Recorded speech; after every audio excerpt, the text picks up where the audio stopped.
नमस्कार साथियों, मैं doctor Manoj Ahuja Ahuja news channel में आपका हार्दिक अभिनंदन करता हूं। आहूजा न्यूज बुलेटिन देखने से पहले हम आपको बता दें, हमारा न्यूज चैनल कोई प्रोफेशनल चैनल नहीं है। कानून की विशेष जानकारियां दिखाना, मौजूदा विधानसभा से संबंधित महत्वपूर्ण खबरें दिखाना और हमसे जो लोग जुड़े हुए हैं, हमारे सब्सक्राइबर्स, हमारे मित्र, हमारे शुभचिंतक, उनसे जुड़ी हुई महत्वपूर्ण खबरें दिखाना हमारे आहूजा न्यूज चैनल की पहली प्राथमिकता में शामिल है। आप भी हमारे आहूजा न्यूज चैनल के सदस्य बने। अगर आपने हमारे चैनल को सब्सक्राइब नहीं किया है तो सब्सक्राइब करें। तो आइए देखते हैं आज की विशेष खबरें Ahuja news channel bulletin. Supreme court ने इलाहाबाद हाई कोर्ट के उस फैसले की आलोचना की जिसमें एफआईआर को रद्द करने की मांग करने वाली याचिका को केवल इसलिए निरर्थक घोषित किया गया था क्योंकि याचिकाकर्ता को गिरफ्तार किया जा चुका था। न्यायमूर्ति अभय ओका और न्यायमूर्ति पंकज मित्तल की पीठ ने हाई कोर्ट के उस आदेश को खारिज कर दिया जिसमें याचिका के गुण दोष पर विचार किए बिना उसे खारिज कर दिया गया था। अपने आदेश में सुप्रीम कोर्ट ने कहा, हाई कोर्ट ने बहुत ही अजीब तरीका अपनाया है।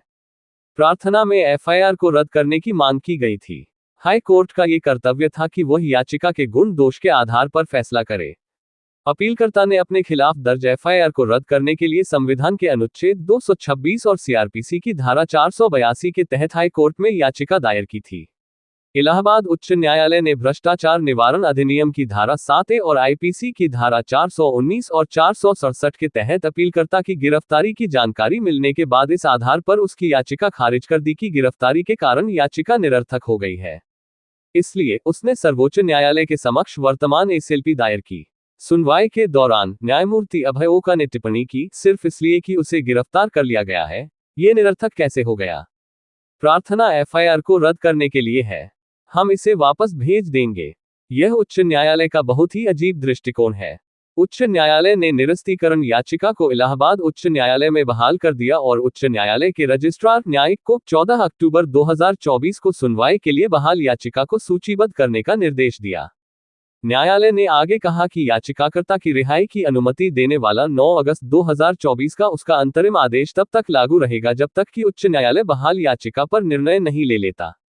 सर्वोच्च न्यायालय ने स्पष्ट किया कि इस अंतरिम राहत से केवल अपीलकर्ता को ही लाभ होगा तथा मामले के गुण दोष पर सभी प्रश्नों को विचार के लिए खुला छोड़ दिया गया है। केस का शीर्षक विधु गुप्ता बनाम उत्तर प्रदेश राज्य।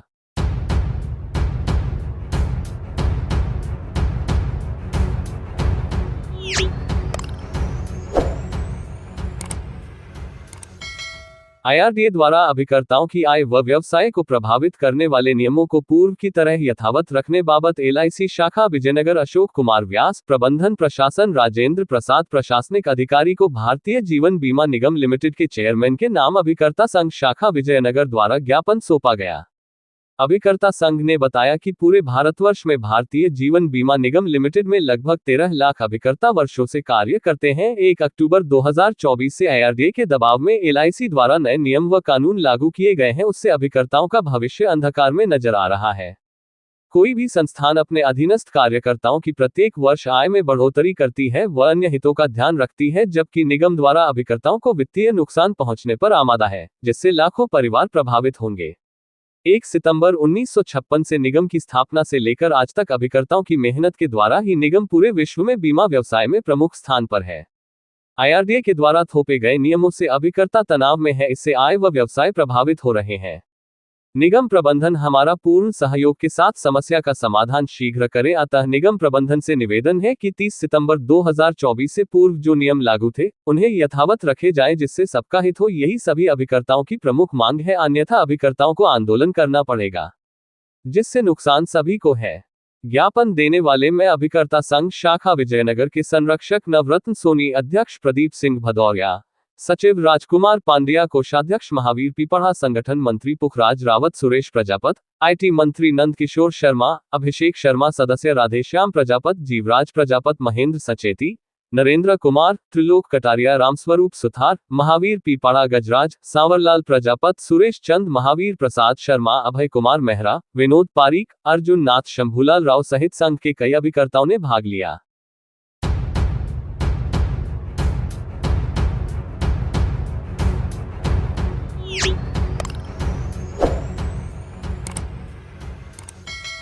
राजस्थान शिक्षक संघ राष्ट्रीय जिला शाखा केकड़ी के चुनाव 26 अक्टूबर शनिवार को कस्बे के पीएमश्री राजकीय उच्च माध्यमिक विद्यालय केकड़ी में संपन्न होंगे। इस संबंध में संगठन के प्रदेश सचिव एवं जिला निर्वाचन अधिकारी भंवर सिंह राठौड़ ने विज्ञप्ति जारी कर दी है। निर्वाचन प्रक्रिया चुनाव अधिकारी भंवर सिंह राठौड़ और पर्यवेक्षक शिव प्रकाश पारीक की देखरेख में संपन्न होंगे। जिलाध्यक्ष महेश शर्मा ने बताया कि वर्तमान में केकड़ी जिले में 3953 वार्षिक सदस्य और 240 जिला महासमिति के सदस्य हैं, जो जिला शाखा के अध्यक्ष, मंत्री एवं अन्य पदों का चुनाव करेंगे।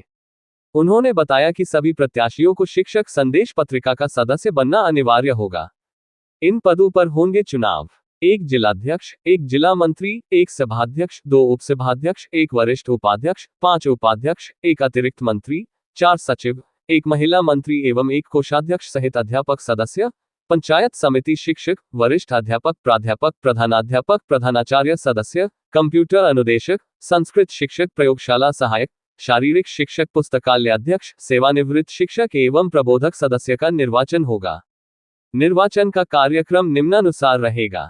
जिला मंत्री अर्जुन खटीक ने बताया कि प्रातः 8 बजे अंतिम मतदाता सूची का प्रकाशन, 9 से 12 बजे नामांकन प्रस्तुत करना, 11:30 बजे तक प्रत्याशियों की प्रथम सूची का प्रकाशन, दोपहर 12:30 बजे तक नामांकन फॉर्म की जांच एवं नाम वापस लेना, दोपहर 1 बजे तक अंतिम सूची का प्रकाशन, दोपहर 1:30 बजे से 3 बजे तक मतदान एवं उसके तुरंत बाद मतगणना एवं चुनाव परिणाम जारी किया जाएगा।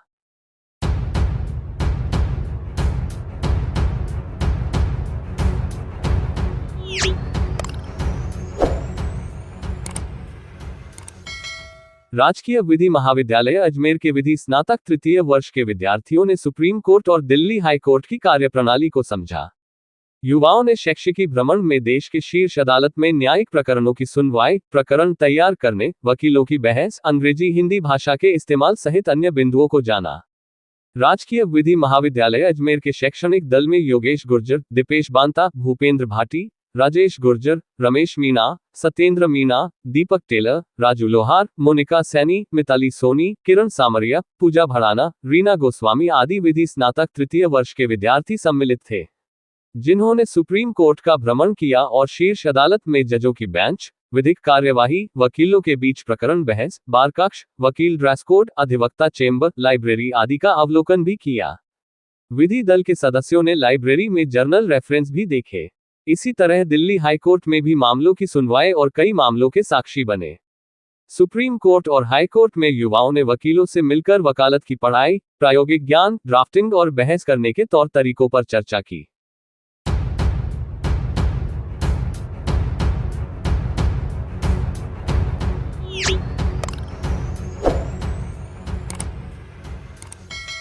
क्षेत्र के जाने माने आदर्श शिक्षक व समाजसेवी वल्लभ जी गुर्जर का सोमवार 21 अक्टूबर को निधन होने पर उनका अंतिम संस्कार कुम्हारिया गांव के मौजधाम पर किया गया। उनकी अंतिम यात्रा में परिवार, समाज सहित क्षेत्र के हजारों गणमान्य नागरिक मौजूद रहे। स्वर्गीय वल्लभ जी की व्यवहार कुशलता, धर्म के प्रति समर्पण भाव व समाज सेवा में अग्रणी भूमिका की वजह से तथा उनके प्रति प्रेम भाव व समर्पण की वजह से हजारों लोगों ने मौजधाम पहुंचकर मुखाग्नि देते हुए अश्रुपूरित श्रद्धांजलि दी। वहीं मंगलवार 22 अक्टूबर से लगातार 12 दिन तक के लिए उनके निवास स्थान पर बैठक व शोक सभा का आयोजन रखा गया, जिसमें मंगलवार को सैकड़ों की तादाद में उपस्थित श्रद्धालुओं ने उपस्थित होकर स्वर्गीय वल्लभ जी गुर्जर की तस्वीर पर पुष्पांजलि अर्पित करते हुए उनकी आत्मा को मोक्ष दिलाने के लिए भगवान से प्रार्थना की। वहीं इस मौके पर उपस्थित शोकाकुल गणमान्य को जानकारी देते हुए एडवोकेट डॉक्टर मनोज आहूजा ने कहा कि वल्लभ जी आदर्श शिक्षक होने के साथ साथ एक बेहतरीन इंसान थे, जिन्होंने कभी अपने स्वाभिमान के साथ समझौता नहीं किया। ईमानदारी, कार्य के प्रति समर्पण तथा मानव मात्र की सेवा की भावना रखते हुए वो कई संस्थाओं से जुड़कर धर्म व समाज के लिए उल्लेखनीय कार्य करते थे। एक आदर्श शिक्षक के रूप में उनकी कार्यशैली को देखते हुए उन्हें हर व्यक्ति आदर, सम्मान देता था। वो मसूदा विधानसभा और नसीराबाद विधानसभा क्षेत्र ही नहीं बल्कि अजमेर व केकड़ी जिले के गौरव थे। उनके असामयिक निधन से गुर्जर परिवार सहित पूरे क्षेत्र को असहनीय क्षति हुई है। वहीं इस मौके पर गुर्जर के मित्र शिक्षक किशन गोपाल परिहार ने कहा कि गुर्जर ने अपने पेशे में पूरी ईमानदारी व पेशे के प्रति समर्पण की भावना रखी थी, जिसके चलते उन्होंने शिक्षक पद की गरिमा को बढ़ाया है। उन्होंने बताया कि गुर्जर ने तृतीय श्रेणी अध्यापक के पद से शिक्षक के पद पर कार्य करना प्रारंभ किया था तथा अभी वो वरिष्ठ अध्यापक के पद पर न्यारा स्कूल में सेवाएं दे रहे थे। उनसे द्वारा पढ़ाए हुए विद्यार्थियों के साथ उनका परिवार के सदस्यों जैसा रिश्ता होता था। उन्होंने सदैव समाज के अंतिम छोर में बैठे गरीब परिवार के घर में शिक्षा की अलख जगाकर उन्हें समाज की मुख्य धारा में लाने का प्रयास किया। उनके निधन से शिक्षा जगत को बहुत बड़ी क्षति हुई है। श्रद्धांजलि सभा में उपस्थित रूप सिंह राठौर तथा रमजान खान ने भी संबोधित करते हुए गुर्जर परिवार के सदस्यों को सांत्वना देते हुए हर संभव सहयोग का भरोसा दिलाया। शोक सभा में उपस्थित शोकाकुल पारिवारिक सदस्यों व मित्रों ने उनकी आत्मा को शांति के लिए 2 मिनट का मौन भी रखा। बैठक पर उपस्थित वरिष्ठ सदस्यों ने बताया कि स्वर्गीय वल्लभ जी गुर्जर ने अपना पूरा जीवन अपने अपने परिवार की उन्नति में लगाया, बच्चों को संस्कारित शिक्षा दिलवाई, पूजा पाठ व धार्मिक कार्यक्रमों में बढ़ चढ़कर हिस्सा लिया। अचानक से उनके जाने से पूरे क्षेत्र में शोक की लहर दौड़ पड़ी है।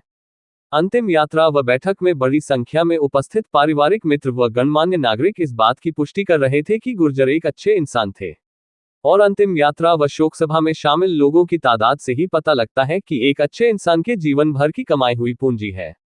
गुर्जर के तीनों पुत्रों की भी हुई सराहना। अंतिम यात्रा और शोक सभा में उपस्थित लोगों ने बताया कि करीब 7-8 महीने पहले गुर्जर का स्वास्थ्य खराब होने पर जब उनके शरीर की जांचें करवाई गई तो उनके कैंसर की बीमारी होने की जानकारी मिली, जिस पर बड़े पुत्र उमेश के निर्देश से परिवार के सदस्यों ने यह बात अपने पिता को नहीं बताई और तीनों पुत्र उमेश, प्रमोद व यतिन उनकी सेवा में लग गए।